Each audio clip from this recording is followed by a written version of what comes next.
Good morning, it's Tammy C. Walker, owner of Dreams Are a Reality. I created this channel to provide light and love. And oh, yes, dreams are truly a reality. Welcome, welcome, welcome, all my new subscribers. My channel is growing and glowing. I got a glow up on this channel. And you all are bringing the energy and bringing the light.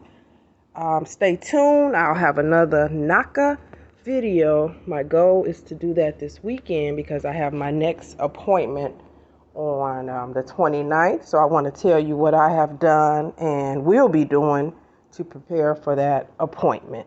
That will be my third appointment. I did the workshop. I did the first intake, and this is the second time meeting with the counselor, but third interaction with Naka. Just trying to keep you posted in case you do the workshop, and then you'll kind of know how the steps go. All righty. But as for today, I pose a question. Are you really living your best life? Coming to you out of Iyanla Vanzant's Acts of Faith book. This is a #1 New York Times bestseller, and it's been out for 25 years or more. Okay, here we go. Repression of your will and desire are the cornerstones of stress. Let me read the topic too, the quote, sorry. The cost of liberty is less than the price of repression. Ha, liberty, that's your freedom. This is W.E.B. Du Bois. Let me start up. Repression of your will and desire are the cornerstones of stress. When you believe or are led to believe you are unable to act upon the greatest desire of the soul, the result is mental and spiritual enslavement. The price you pay for your enslavement is your self-dignity, your self-respect, your self-esteem. To be free, you must acknowledge your personal liberty as the God-given right it is. You must be willing to take a stand for yourself. When you stand, you must be responsible for yourself. Liberty is the God-given right to declare who you are and to pursue what you want.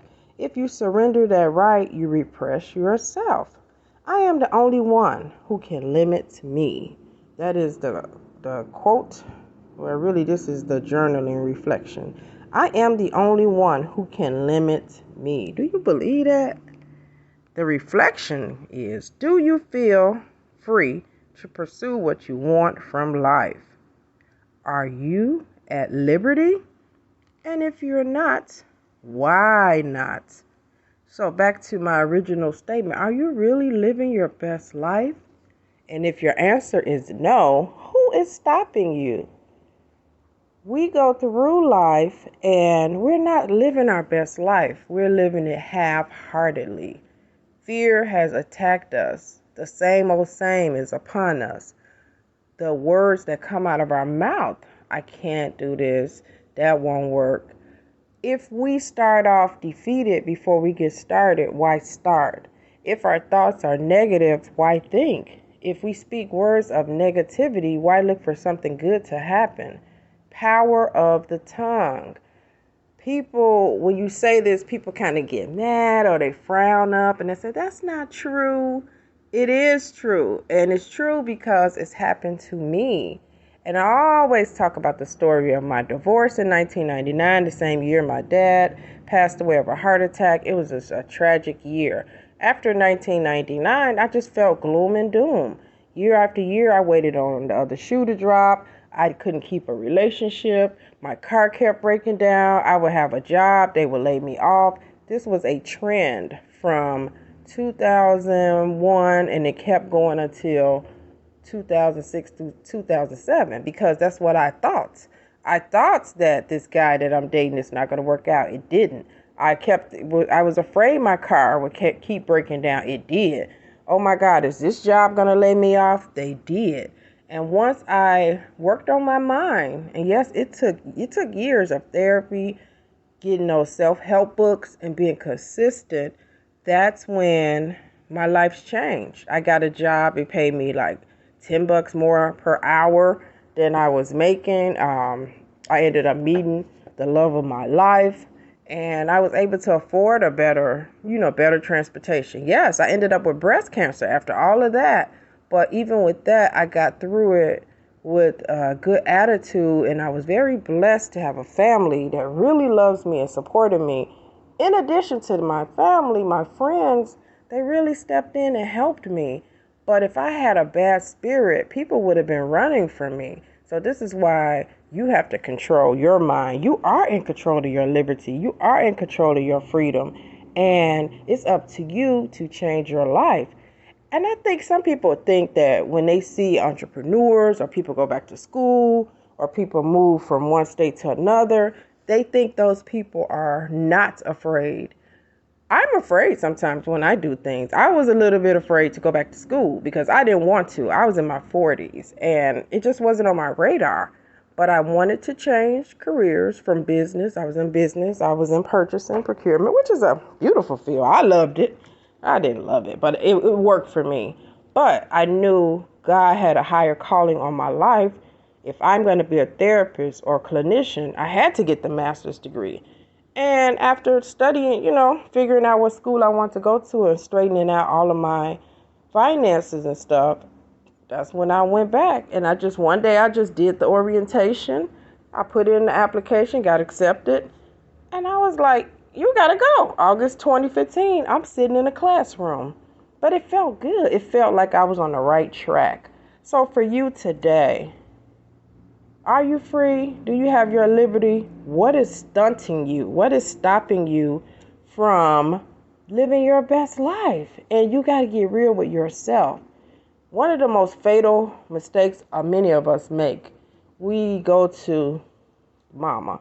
We go to this person. We go get advice from that person. What should I do? What should I do? I don't know what to do. I don't do that because I know what to do. I pray. I talk to God. I journal. I write it down. I write my goals down over and over. Same goals over and over and over. And it becomes crystal clear to me what to do. I don't get opinions of others because others don't pay my rent. Others don't pay my car note. Others don't stay up at night and do the things I do. And when I say that, it's not with arrogance, but I'm a single, matured woman. And I feel when I make my decisions, it's coming from my intuition, my gut.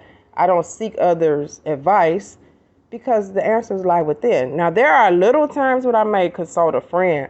I only go to very few because I have to go to those that are living it. But when you talk to a lot of people, they're going to project their doubts, their fear onto you. And here's another side piece. They may be envious of your tenacity, your will, your boldness, and they may give you bad advice out of jealousy or envy. Or again, it's their fear. When people give you advice, unless they are very level-headed and neutral, they are going to give you advice about what they've been through. And once somebody is more healthy, I'm not saying everybody you talk to not healthy, all that.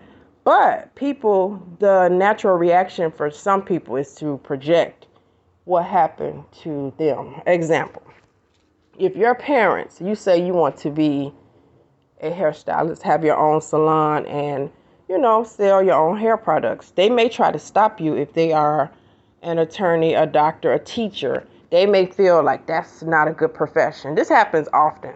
Why do you want to do that? Me personally, and Lord knows I don't have kids. I'm just speaking from the heart.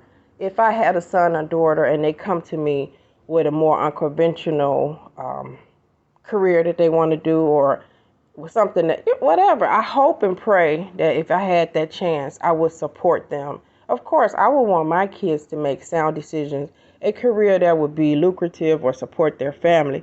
But if that's their given talent, their passion is playing basketball and they are a great athlete, boy or girl, why not support them in that sport and make sure they still are educated, academically, but support that sport? Maybe that's their talent.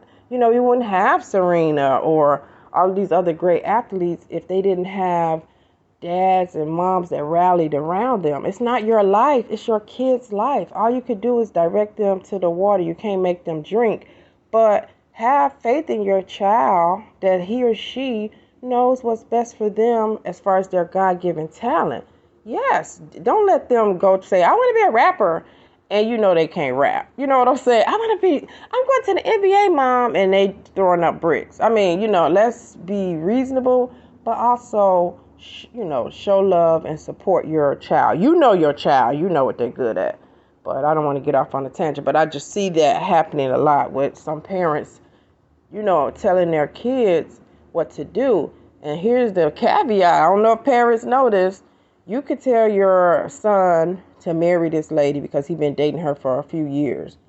If he don't want to marry her and he does it, he gonna blame you. And that's a fact because someone told me that recently. It's somebody I don't know. But he blamed his mother for marrying that lady. He really didn't want to marry her. And this is why we got to start listening to our own intuition. Okay, so your assignment is, look at your life and see, am I living my best life? Am I really like taking the trips that I want to take and I know I can afford them? Am I throwing myself back out there and really trying to date? And I know I'm kind of with you all on that one. Due to COVID, I feel like I haven't really been out and about. But the summer is coming, so I'm feeling optimistic. Am I really doing my best in my career? I know I have all of these years of experience. These people are underpaying me. My manager is horrible. I haven't even updated my resume. What about school? I always wanted to do that.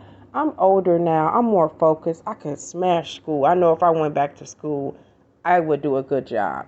This is my talent. I really know how to bake these cakes really good. I could be selling these on the side. I always wanted to do hair, and I'm really good at it. I'm going to get my license. What are you not doing today? Do you have a health issue? Do you need to go to that doctor and have that appointment? Get your mammograms. Get your colonoscopies.